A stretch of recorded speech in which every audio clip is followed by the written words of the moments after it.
John Young is the founder of Cryptome. New York-based architect is better known as one of the net's most ardent foes of government secrecy. William Arkin, Washington Post columnist and NBC News military analyst, calls Cryptome the Google of national security.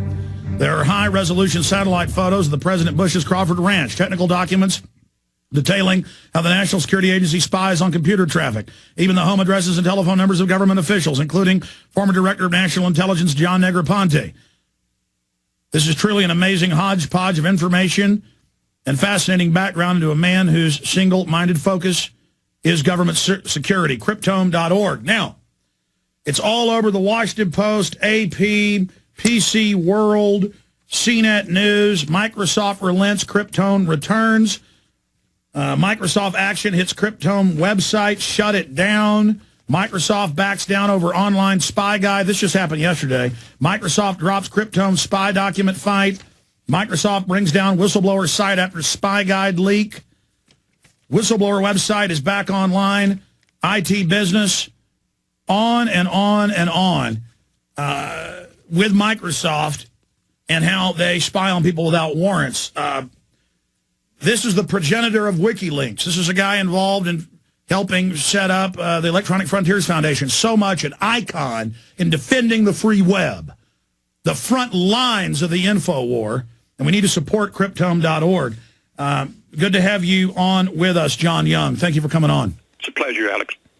You know you're over the target when you're getting the flack. You have certainly gotten the dragon to come out of his nest and give it a bunch of attention it didn't want. They miscalculated. Break down your site, the history, the fights you've been through, the raids, all of it, this current attack, and now this big defeat. You have the floor. We set up the site in 1996 to publish documents that the government doesn't want published. That's its only purpose. And so we sit and wait for the documents to show up, and people send us stuff and have been sending us stuff. We now got about 54,000 files on the site. Some controversial, some not so much, but they're all based on reducing the amount of secrecy by government and through government, the secrecy of corporations who do work with government. And so that brings us to the Microsoft case that's happened more recently. One of the things that's happened since 9/11 is that spying on Americans has become very big business. And corporations now are doing it covertly, Microsoft among them, but all the giant people online are now assisting government to spy on citizens and through their customer data. Someone, an anonymous person, gave us what we call the Microsoft Spy Guide. It's actually a global criminal assistance guide to law enforcement to help law enforcement write subpoenas for Microsoft's data on its customers. And it holds the law enforcement people's hands who may not be technically adept to tell them what to ask for and also how to explain what they're getting from Microsoft about their customers. And so we published that. We thought that was a good document for the public to see. And so a day or two later, we got a notice from our provider, Network Solutions, another giant firm who also spies on its customers, saying that Microsoft had filed a notice under DMCA alleging copyright infringement of this document. We sent back and said this document needs to be seen by the public. Copyright should not be used to hide this document. It's nothing about copyright. Copyright's being used to hide information about what's being done to Microsoft's customers. So Network Solutions says, well, then file a counterclaim. So we did, and they immediately shut our site. As soon as they got the claim, they shut it down, locked the domain where we couldn't transfer it anywhere else. And that's the first time that's ever happened. But it was done through this law called the Digital Millennium Copyright Act, which gives corporations the right to shut down sites just by filing a notice, and there's no appeal to it. So we wanted to test that. We hoped that Microsoft would take us to court. They've since backed off because other people on the internet picked it up and started publishing the same document, including a number of news organizations. And so very quickly the document became very well known throughout the U.S. and throughout the world. Even though we were down, it was already out. And since then, yesterday, Microsoft sent a notice to Network Solutions saying, we're lifting our complaint. Please restore the site. And that's what's happened. So which shows that's a fraudulent complaint. You now have damageable action. Yeah, in fact, Prison Planet made the first point that I've seen about it, saying that Network Solution actually used authority as a domain manager for thousands of sites to actually lock our domain down. Typically, that role is separate from offering ISP service, and so they use two powers. One is they shut down our site, which is what any ISP can do, but they also then use their domain management power to lock the domain name, where I couldn't transfer it to another site I'd already set up in anticipation of this happening. Which is outside of that digital millennium law. Well, that's what's happened, is that corporations now are abusing this law because all they need to do is send an email to an ISP to get action. They don't need to go to court. They don't need expensive lawyers. They just do it, and it happens. That's the way the thing has been set up, but it's being abused now. They're actually claiming copyright over stuff that has no right to be copyrighted. So it's a sham now, and it needs to be changed. Well, let's expand on that. 4 or 5 months ago, the secret UN treaty on copyright came out. It's basically an expansion of this. That's what Italy's saying. You've got to have a license to post video. They want you to have a license to be a blogger. We've got Australia saying they want Chinese-style net censorship. Anyone complains, then your website's put on a list that's banned in Australia. We have Time Magazine, Newsweek, the New York Times calling for a kindler, gentler, gatekeeper internet. We have cybersecurity openly taking over the entire grid, the physical transfer lines of the web. I mean, they're definitely coming against the web right now. That's right. Very much so. It's a worldwide initiative. And one of the things that we find interesting is not just government, it is these commercial firms who also are working with government to control the internet and shut down freedom of speech, shut down the more unruly side of the internet. And well, that's Internet 2. That's what they've been saying for 7 years. Internet 2 meetings that are public. We have the transcripts, is that corporations in this new world order, they're given the government power. That's right. That's right. And so it's not just government, it's these firms who also want to dominate the internet.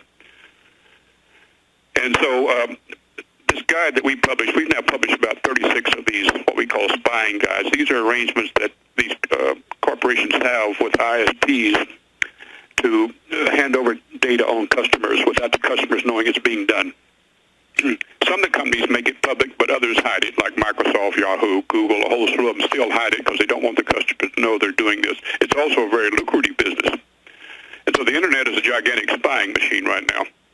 And it's very lucrative business to spy on it. We put up a site listing all the companies who sell spying services to government and to corporations. You know, there are these subcontractors who write these programs to do the spying and the program data analysis. So Microsoft is just the top of the heap. There's a whole range of smaller companies providing this service around the world. Well, I mean, Bill Gates 2 weeks ago said China's doing a great thing with its censorship, and he doesn't see a problem with it. Microsoft, according to my research, helped build the architecture of censorship for China. Absolutely. That's right. That's what they're doing. Well, look at our... Well, this is just business. Well, actually, no, it's not just business. Well, look at our government. When it has its druthers in a third world country or first world, they set up a dictatorship. And they've made deals with big corporations as a cartel to slice it up and control it.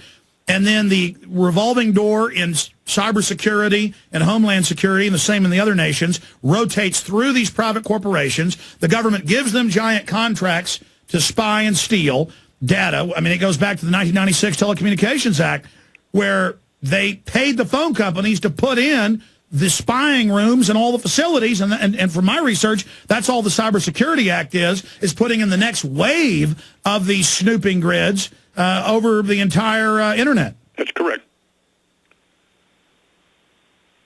So where do you go from here? Because we need to punish Microsoft. We need to point out the tyranny that's being engaged in here. Well, I'll just say is that I'm one of a number of people who are working on this. The Electronic Freedom Frontier Foundation is one of the people taking the lead on filing suit against these corporations. Whenever they attack an individual, they go to court and win most of their cases because these folks don't want to be challenged in court. They want to do this covertly without going to court. And so EFF is doing it, but a number of others are doing it as well. And you mentioned, I think, WikiLeaks, who's also publishing information that is being hidden from the public. Iceland is about to set up a regime, we hope, where freedom of information will finally come into its own, and people will be able to publish more through Iceland. They cannot publish even in freedom-loving America for this very reason, because right now the Internet is becoming a major manipulation device. People worldwide, and the companies that are running it, you know, the government doesn't run the Internet. These companies do. And they're completely in bed with the government on this, and because it's a very lucrative business to have. Well, I mean, let's go back to 2002, a USA Today article. I think the headline was, "Scofflaws Get Caught Ordering Pizza." Guys, pull that up for me. And in it talks about how the big pizza companies, the big three, get 25% of fines and fees. And when you call to order a pizza, they know it's your real name and real address. And so they run it through a database of warrants. And instead of a pizza, you get a SWAT team. I don't think the public realizes how far along this is. Nor do they understand that this fascination with the Internet is deliberate, and that there's never been such an easy way to spy on the public as the Internet now. The phone couldn't do it, TV couldn't do it, telephone couldn't do it. Nothing is as pervasive, because the excitement that people find in going to the Internet, Googling, seeming like all this stuff is free, when in fact it's what's happening in the background that they don't know about. And so that's the intent of the Internet, is to make it a magical device for people to come to it. Don't even stop to think about what's happening in the background. Just enjoy So the globalists get a database and a psychological algorithm on each individual in the country and can gauge things with predictive programs. We'll talk about it when we come back. The establishment intended to get you addicted to the Internet. We've always pointed that out. And then used it as the worldwide wiretap. That's what the NSA 30 years ago called it as they developed it. The worldwide wiretap. But we can use it against them if people are aware of this. The fact is they're accelerating their program of control now because they're really getting concerned. Do you agree with that statement, John Young? I do. Now, you got into something very deep, which they admit but isn't popularly known, that, in fact, I have an article, cell phones show human movement predictable 93% of the time. Just off tracking our cell phones in England and the U.S. where we move, they learn what we do as an individual. I mean, this is literally what Isaac Asimov wrote about in his Foundation series, where a mathematician comes up with computers that can predict mass movements of people 99% of the time. Correct. Your comments, sir. Well, for example, in the case of Google, everything you search for becomes part of the data, and they can track you just like the cell phone is tracked. They can tell where you're going, what your tastes are, what your health interest is, what your sex interest is, what your business interest is, where you bank. So just using Google alone, and there are dozens of these sites like that are gathering this data. And so that the cell phone tracks you geophysically, and the Internet tracks you digitally. And with RF, if you use Skype, if you use any of the Internet-related services like the telephone and others that are coming online and are very popular, they even use that to also track your telephone calls and who you're calling. So, and by the way, the government has admitted that they spy on these social media sites like MySpace, Facebook, and Twitter. So they've already admitted that. Thing is, what they won't tell us is, well, what are they doing with the data? Now, the key to all this is they always justify this as we're doing this to fight the criminals and the terrorists. Thing is, they overreach. They use that as just an opening gambit, and they expand it to watch people who are not criminals, who are not terrorists. And so that's what we have to make a distinction is that they always argue that we're doing this to protect the public. Thing is that they don't need to spy on us this much to protect the public. They overreach. Well, more than that, we got the Homeland Security documents. The whole Homeland Security system set up for the American people. They admit that internally. Governor Ridge admitted the terror alerts were fake for political gain. This whole thing is aimed at the people. Yes. As you well know from the years you've been working on this, is the biggest threat to government are their own citizens in all countries. They never say that, but that's the biggest threat. And so that is the reason that they hide behind the term national security. That's just a device to get more money to actually protect government from its own citizens. I know this is a bitter pill to swallow, but I think we have to get serious about how this actually works and not buy into all the spin that's put out about external enemies. Well, we know that the NSA grid, the government in every case has to run drills of the exact attack they're going to run when they stage terror so that other people in government who aren't part of the inside job don't bust their operation. And in every case, Sybil Edmonds, everybody else, hears al-Qaeda working for the CIA on the day of 9/11, and she's gagged. So in every case where they know the underwear bomber's getting on the plane, they're going to stop him. The CIA tells the State Department, help him get on the plane. Yep.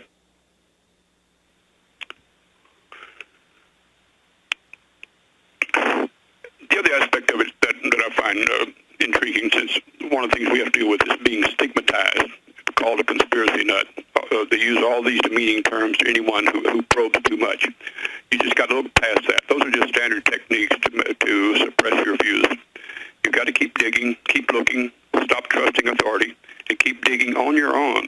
That's what we advocate. We run our site as a library, not as a blog, not as a leak site. It's actually a library of information. 90% of our documents are not controversial, but they're highly informative about how government works. And you just got to do a lot of educational work and not be seduced by headline stuff. Yeah, cryptome.org is so great because you're just reading the documents and you make your own decision about them. That's right. That's the key. Make your own decision. Like and Operation... That is scary to people in authority. Like Operation Northwoods. When we come back in the final segment we've got with you, I want to talk about how we support cryptome.org, but also... I mean, I remember Google 4 years ago saying they're going to use cameras and microphones to watch you in your house with computers recording keyword. Now we learn all over the country, not just in Philadelphia, but they have school people going on PBS and just calmly showing the news how they watch kids in the school, out of the school. So, like we're cattle, they're just domesticating us, introducing this to everyone. Cryptome.org is the key website. Check it out, support it. We see Cryptome, we see WikiLeaks, we see Infowars.com, PrisonPlanet.com, all being censored all over the world in different ways. Why is that? We'll be back. Let's go back to John Young of Cryptome.org. I was talking about spy cams there, and the fact that they're just, yes, we're watching your kids at home through the cameras. What's the big deal? And now if we think your husband's history means he might hit you, not that he's ever even hit you, you're going to wear ankle bracelets. It's all this predictive pre-crime. And they're putting brain scanners in airports saying it can tell if you're angry. A bunch of quackery to sell tyranny, worse than the lie detector that's been discredited. Comments on that, sir? Well, I think that one of the things that's hard to grasp is how much of high technology is being used against the public interest. Even as it's spun out, being on for our protection and for our pleasure, how much of it is being used to track us? For example, most digital cameras can be intercepted, even though they're being run by your computer. They emit electromagnetic magnetic waves that can be intercepted by someone in the next room or across the street. And so one of the devilish things about these wonderful inventions of high technology is that they all leak information about you to someone who has the right equipment. Are you worried, because I've seen a lot of cases of this, the Internet's perfect to frame people. Government doesn't have to bury a pipe bomb on your back 40 like they do in the 60s, 70s, 80s, and 90s. Now they just claim you visited some illegal porn sites, or they claim you were investigating how to build bombs. I've seen a lot of evidence of them framing people. That's correct. They can make a compelling case, and we actually read court transcripts of testimony of the prosecution's expert witnesses and watch them fudge the truth about what they're getting by electronic means. But they put on very impressive shows. In fact, some of the best people at putting on these shows are themselves not technologists who don't understand the technology very well, but they know what jurors like to hear. So these are actually people who blow smoke at juries, because we've seen testimony by the actual technicians who freely admit how many mistakes they make. But the spokesperson from the FBI never admits to making mistakes. And they win over 90% of their cases. Well, the good news here is Microsoft backed up. This gave them a big black eye. Why did they think that they could shut you down and get away with it?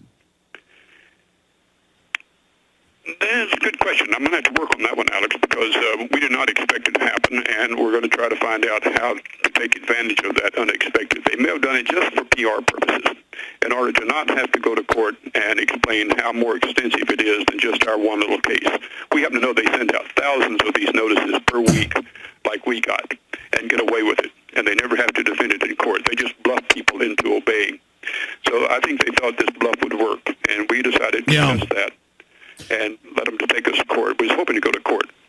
Yeah, we've had some of these, and I don't usually make a big deal out of it. I just file in federal court against it. We had our YouTube channel taken down, and I just went and did the federal filing.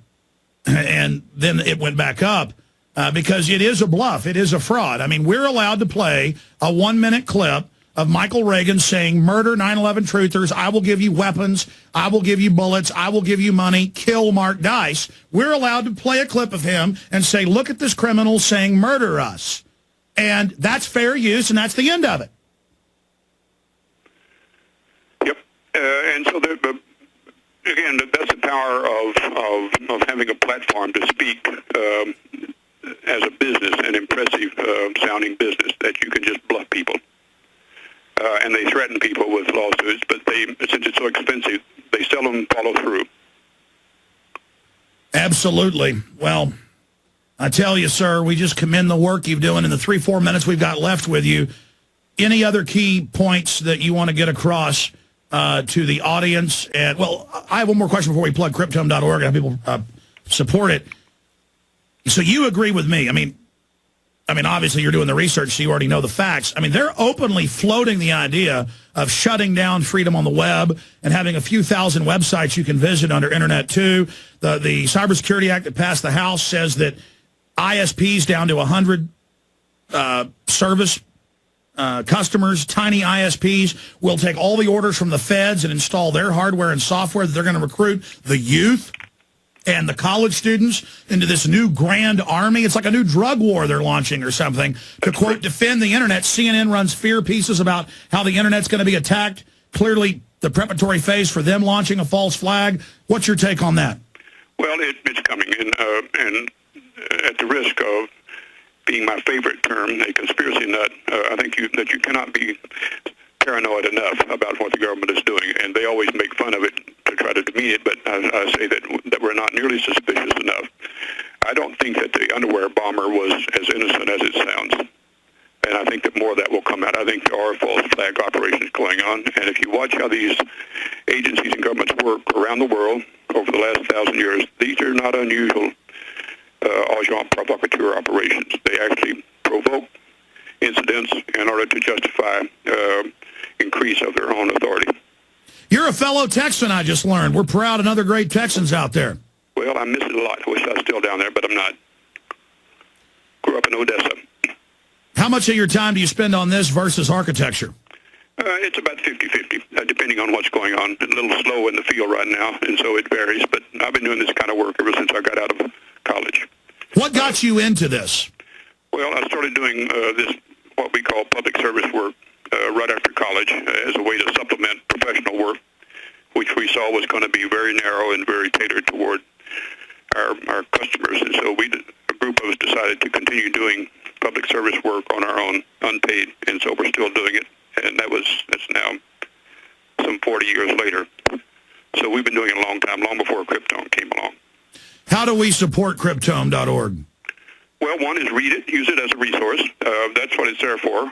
And we happen to offer some DVDs of the collection, but it's strictly, if you want it for your own, it's a wide open site. Everything that's on the DVD is on the site, and so it's no access charges. And so we get some money through the DVDs, but basically it's paid for by our architectural firm. But it's good to have a hard copy, so everybody should buy these DVDs. I know a lot of people are mirroring and copying and posting doppelgangers of your site everywhere. And I think this has been a crushing defeat for Microsoft, though. I think it's safe to say, do you agree this is blown up in their face? Yeah. I don't think they expected this. In fact, they said that. They did not expect it to happen. That is, they didn't expect the big backlash. That's right. All right. Well, John Young, we really appreciate you spending time with us from cryptome.org, and we'll talk to you again, and thank you for defending freedom. Thank you, Alex. It's always a pleasure. All right. Take care. There he goes.